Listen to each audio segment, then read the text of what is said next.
Good morning students. This is the second video of chapter 1, The Living World. In the previous video, we were discussing about some characteristic features of living organisms and how these characteristic features distinguish living from non-living. The features that we have already discussed are growth and reproduction. Other characteristic features are metabolism, consciousness, response to stimuli, and cellular organization. Metabolism. All living organisms are made of chemicals. These chemicals, small and big, belonging to various classes, sizes, functions, etc., are constantly being made and changed into some other biomolecules. सारे living organism की body में कुछ chemicals होते हैं, कुछ chemicals बनते हैं. ये छोटे या बड़े हो सकते हैं, किसी भी क्लास और साइज को बिलोंग कर सकते हैं. इनके फंक्शन डिफरेंट हो सकते हैं, लेकिन इनका कंस्ट्रक्शन ह्यूमन बॉडी में बार बार होता है. ये केमिकल्स बनने के बाद बायोमोलिक्यूल्स में कन्वर्ट हो जाते हैं. इस कन्वर्जन को, जहाँ पर केमिकल्स बायोमोलिक्यूल्स में कन्वर्ट हो रहे हैं, केमिकल रिएक्शंस या फिर मेटाबॉलिक रिएक्शंस बोलते हैं. There are thousands of metabolic reactions occurring simultaneously inside the human body or all living organisms. एक ही टाइम पर, simultaneously means एक ही टाइम पर ह्यूमन बॉडी में या किसी भी लिविंग ऑर्गेनिज्म की बॉडी में metabolic reactions thousands of numbers में होते हैं. एक ही बार में बहुत सारे मेटाबॉलिक रिएक्शंस हर सेल में चलते हैं. बी दे यूनिसेल्यूलर और मल्टी सेल्यूलर. ऑर्गेनिजम्स की बॉडी या तो मल्टी सेल्यूलर होती है, बहुत सारे सेल्स से बनी होती है, या यूनिसेल्यूलर होती है, एक सिंगल सेल से बनी होती है. कोई सा भी ऑर्गेनिज्म हो, उनकी बॉडी में मेटाबॉलिक रिएक्शंस होते हैं. All plants, animals, fungi and microbes exhibit metabolism. The sum total of all the chemical reactions occurring in our body is metabolism. जितने भी केमिकल रिएक्शंस हमारी बॉडी में होते हैं, उन्हें मेटाबॉलिज्म बोलते हैं. नो नॉन लिविंग ऑर्गेनिज्म और ऑब्जेक्ट एग्जिबिट्स मेटाबॉलिज्म. किसी भी नॉन लिविंग ऑब्जेक्ट में मेटाबॉलिज्म की प्रोसेस नहीं होती. उनकी बॉडी या उस सब्सटेंस में ऑर्गेनिक रिएक्शंस या इनऑर्गेनिक रिएक्शंस हो सकते हैं, लेकिन मेटाबॉलिक रिएक्शंस उनमें नहीं होते. Metabolic reactions can be demonstrated outside the body in cell-free systems. An isolated metabolic reaction outside the body of an organism performed in a test tube is neither living nor non-living. Hence, while metabolism is a defining feature of all living organisms without exception, isolated metabolic reactions in vitro are not living things but surely living reactions. Metabolic reactions हम test tube में भी करा सकते हैं outside the living body, लेकिन वो reactions किसी भी नॉन लिविंग थिंग में नहीं होते. वो टेस्ट ट्यूब में होते हैं, इसलिए वो लिविंग रिएक्शंस होते हैं. बट वो मेटाबॉलिक रिएक्शंस सेल में ही होते हैं, इसीलिए वो लिविंग रिएक्शंस होते हैं.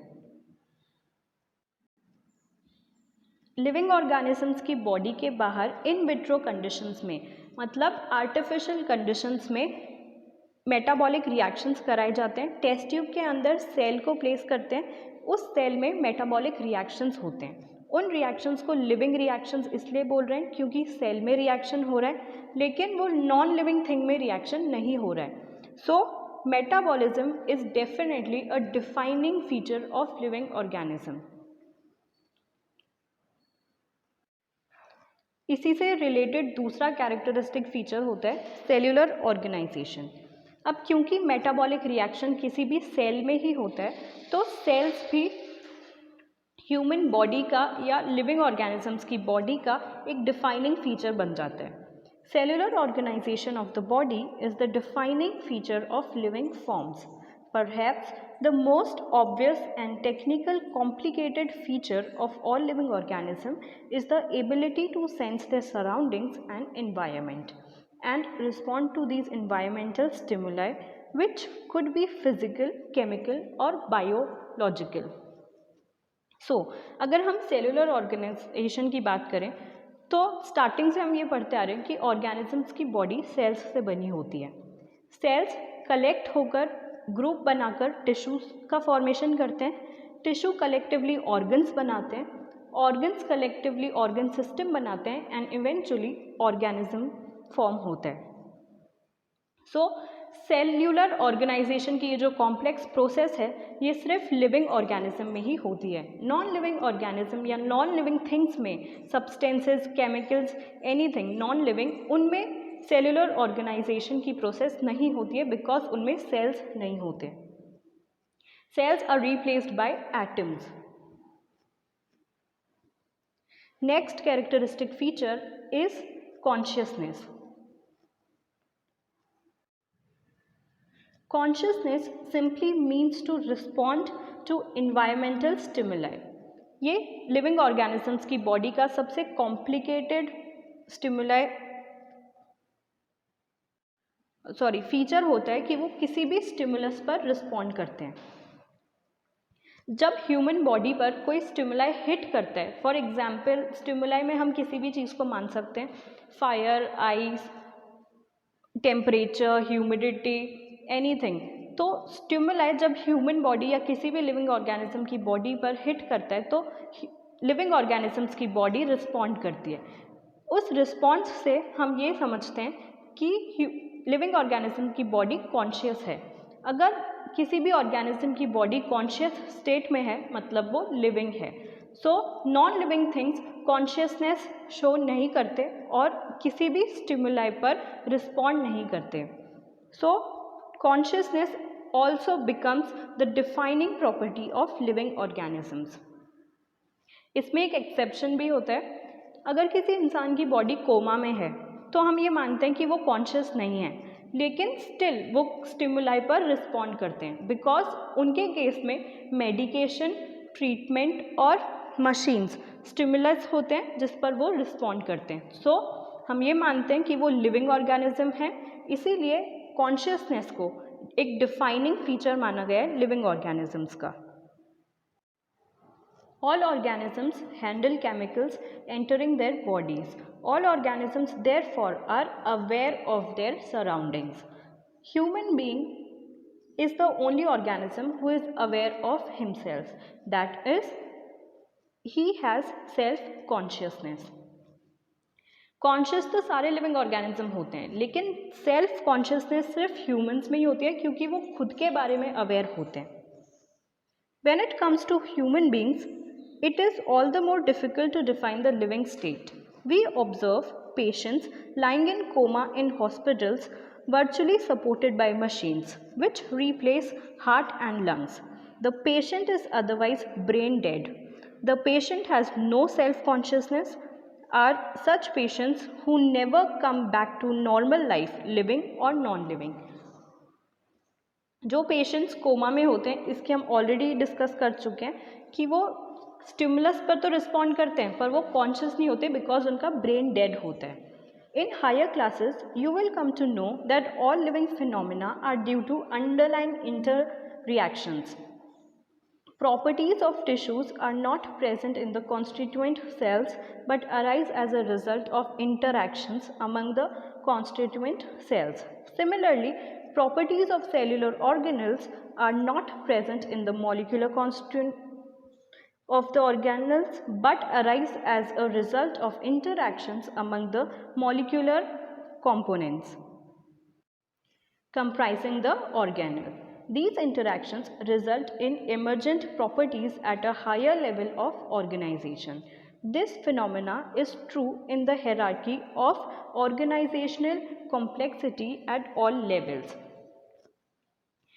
ऑर्गेनिज्म यूनिसेल्युलर और मल्टीसेल्युलर होता है. सो जितना छोटा ऑर्गेनिज्म होगा उतनी ही कम कॉम्प्लेक्स उसकी बॉडी होगी. हायर ऑर्गेनिज्म की बॉडी ज़्यादा कॉम्प्लेक्स होती है, वो ज़्यादा सेल्स से बनी होती है और उसके सेल्स टिश्यूज़ का फॉर्मेशन करते हैं जिनका कॉम्प्लेक्स फंक्शन होता है. सो हायर और लोअर ऑर्गेनिज्म दोनों ही हायरार्की में प्लेस किए जाते हैं और ऑर्गेनाइजेशनल कॉम्प्लेक्सिटी हायर लेवल्स पर बढ़ती जाती है. Therefore, we can say that living organisms are self-replicating, evolving and self-regulating interactive systems capable of responding to external stimuli. इसीलिए हम ये बोलते हैं कि लिविंग ऑर्गेनिज्म जो होते हैं वो सेल्फ रेप्लिकेट कर सकते हैं, इवॉल्व हो सकते हैं और सेल्फ रेगुलेट कर सकते हैं अपने इंटरैक्टिव सिस्टम को. Self replicating organism means we are not talking about reproduction, because reproduction की प्रोसेस में 2 ऑर्गेनिजम्स रिक्वायर्ड होते हैं, प्रॉबेबली 1 मेल एंड 1 फीमेल. लेकिन सेल्फ रेप्लिकेशन जब कोई ऑर्गेनिज्म करता है तो वो सेल्फ सफिशिएंट होता है रेप्लिकेट करने के, मल्टीप्लाई करने के और अपने ऑफस्प्रिंग्स या न्यू इंडिविजुअल्स फॉर्म करने के. Biology is the story of life on earth. Biology is the story of evolution of living organisms on earth. All living organisms, present, past and future, are linked to one another by the sharing of the common genetic material but to varying degrees. इसका मतलब simple है, evolution term होती है जिसका मतलब होता है adaptation और एडजस्टिंग टू द एनवायरनमेंट. सारे लिविंग ऑर्गेनिज्म टाइम के साथ ग्रेजुअली अडेप्ट करते हैं अपने सराउंडिंग्स पर. इसके लिए हम एक एग्जाम्पल लेंगे जिराफ का. प्रिमिटिव जिराफ्स जो थे, एंशिएंट जिराफ्स, उनकी नेक इतनी बड़ी नहीं थी क्योंकि प्लांट्स उनको ईजिली अवेलेबल थे ग्राउंड पर. लेकिन जैसे जैसे उन्होंने अपना फूड कंज्यूम किया, प्लांट्स ख़त्म हो गए, जिराफ बहुत ज़्यादा थे और उनका न्यूट्रिशन जो रिक्वायरमेंट था वो पूरा नहीं हो रहा था. इसीलिए उन्होंने अपनी नेक को स्ट्रेच करना स्टार्ट किया. जैसे जैसे उन्होंने अपनी नेक को स्ट्रेच किया, उनके आने वाले ऑफस्प्रिंग में ऑटोमेटिकली वो नेक स्ट्रेच होती गई और आज के जो प्रेजेंट जिराफ्स हैं उनकी नेक बहुत बड़ी होती है comparatively to the primitive giraffes. सो ये एक अडेप्टेशन हुआ, जिराफ में इवोल्यूशन हुआ. ऐसे ही सारे लिविंग ऑर्गेनिज्म में किसी ना किसी तरह से इवोल्यूशन होता है. This is a biological process. इन सारे ऑर्गेनिज्म में जेनेटिक मटेरियल सेम रहता है लेकिन उनका डिग्री कितना होना चाहिए, कौन सा जीन, वो चेंज हो जाता है या किस जीन को कैसे काम करना चाहिए, ये सब वेरी करता है ऑर्गेनिज्म टू ऑर्गेनिज्म और उनका इवोल्यूशन किस तरह से हुआ है उस बेसिस पर. Okay, so in the next video we will start with diversity in the living world.